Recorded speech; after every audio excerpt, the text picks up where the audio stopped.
कहानी की शुरुआत होती है एक यूट्यूबर प्रशांत से, जो अपनी फिल्म रिव्यूज और मजेदार कंटेंट के लिए काफी फेमस था। एक दिन उसे एक अजीब पार्सल मिलता है, जिसमें सिनेमा पैराडाइज नाम का एक थिएटर का मॉडल होता है और एक खास शो का टिकट भी।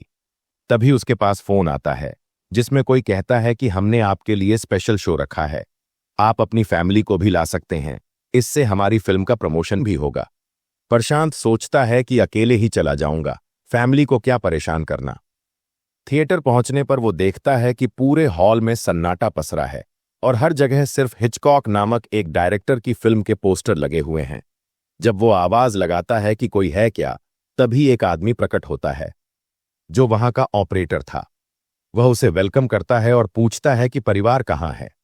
प्रशांत जवाब देता है कि मैं ही आ गया, यही काफी है। ऑपरेटर उसे एक हॉल में ले जाता है जो बिल्कुल खाली था। वहां स्क्रीन पर एक कहानी शुरू होती है, जिसमें एक डायरेक्टर दिखाया जाता है जिसकी फिल्म एक रिव्यूअर की खराब रिव्यू के कारण फ्लॉप हो गई थी। इस बात का बदला लेने के लिए वह सीरियल किलर बन जाता है। प्रशांत को तभी पता चलता है कि यह फिल्म नहीं, बल्कि असली कहानी है और वो डायरेक्टर अब मर चुका है। उसकी आत्मा अब भी जीवित रिव्यूअर्स से बदला ले रही है। यह सब जानकर प्रशांत डर जाता है और भागने लगता है, पर तभी हिचकॉक का भूत उसे पकड़ लेता है और थिएटर के अंदर खींच ले जाता है। इसके बाद हम देखते हैं कि थिएटर के दरवाजे बंद हो जाते हैं और सब कुछ खामोश हो जाता है। इसके बाद कहानी में आता है एक और पॉपुलर यूट्यूबर किस्सा, जिसका चैनल नाम था किस्सा 47। उसके फैंस उसे ब्रो कहकर बुलाते थे। किस्सा अपने पापा, माँ, बहन दीवी और गर्लफ्रेंड आसाई के साथ रहता था। किस्सा सबसे ब्रो ब्रो बोलकर बात करता था, यहां तक कि अपने पापा से भी। अगले दिन किस्सा अपने परिवार को दिखाता है कि हमें एक स्पेशल शो के लिए निमंत्रण मिला है। वो क्यूआर कोड स्कैन करके लोकेशन देख लेता है और पहले अकेले थिएटर देखने चला जाता है। वहां जाकर पता चलता है कि थिएटर सालों से बंद पड़ा है और बहुत ही वीरान है। किस्सा को कुछ शक होता है और वो लौट जाता है। घर पहुंचकर उसे पता चलता है कि परिवार वाले तो पहले ही थिएटर निकल गए हैं। वो फिर जल्दी से भागता है। दूसरी ओर किस्सा के डैड सबको थिएटर ले आते हैं। वहां वही ऑपरेटर उन्हें स्वागत करता है और अंदर लेकर जाता है। इस बार थिएटर में कुछ लोग भी बैठे होते हैं, पर ये सब असल में भूत होते हैं। सभी किस्सा के बारे में पूछते हैं। तब ऑपरेटर कहता है कि वो भी जल्द ही आ जाएगा। फिर थिएटर में मनी और बाबू नाम के दो यूट्यूबर्स भी आ जाते हैं।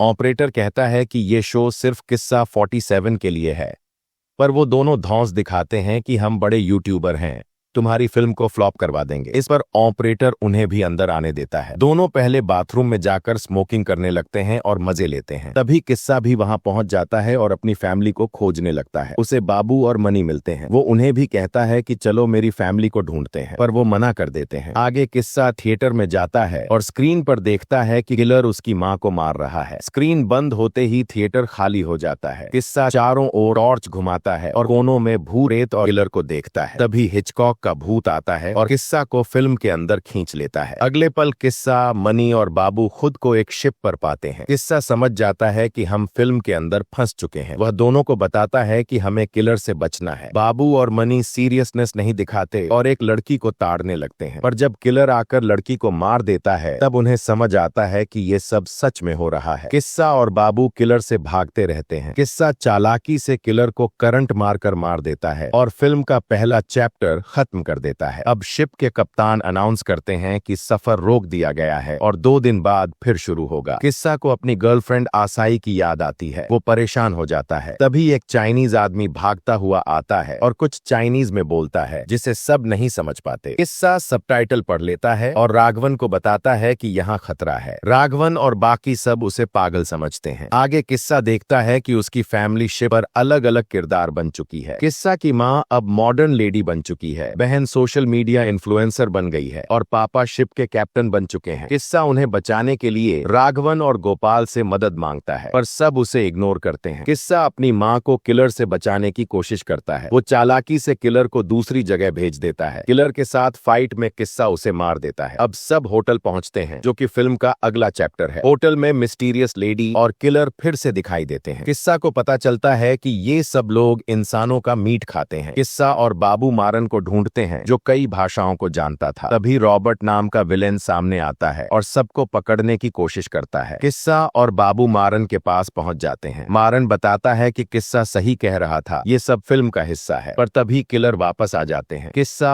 और बाबू भाग जाते हैं। किस्सा की बहन एक बॉक्स खोलती है, जिसमें जैसिका की डायरी मिलती है। डायरी में खून गिरते ही भयानक विजन शुरू हो जाते हैं। किस्सा और सब लोग डायरी को पकड़ते हैं और दीवार में छुपाते हैं। फिर सब लोग मिलकर डायरी लेने के लिए अपनी पैंट्स उतारकर लंबी रस्सी बनाते हैं। किस्सा डायरी पकड़ लेता है। तभी जैसिका का भूत प्रकट होता है। किस्सा फ्लैशबैक में जाकर जैसिका को बचाने की कोशिश करता है। अंत में किस्सा रॉबर्ट और उसके आदमियों को मार देता है और जैसिका को बचा लेता है। जैसिका फिर से जीवित हो जाती है। सब खुश हो जाते हैं, पर अचानक एक तीर आकर एक लड़की को मार देता है। फिर रॉन्ग टर्न के विलेन आ जाते हैं। हिचकॉक कहता है कि जब तक सारे विलेन मरे नहीं, फिल्म खत्म नहीं होगी। किस्सा और बाकी सब लोग एक फैक्ट्री में जाकर विलेन से लड़ते हैं। बड़ी मेहनत से किस्सा सबको मार गिराता है और आखिर में सबको बचा लेता है। आखिर में सब सेल्फी लेते हैं और फिल्म खत्म होती है।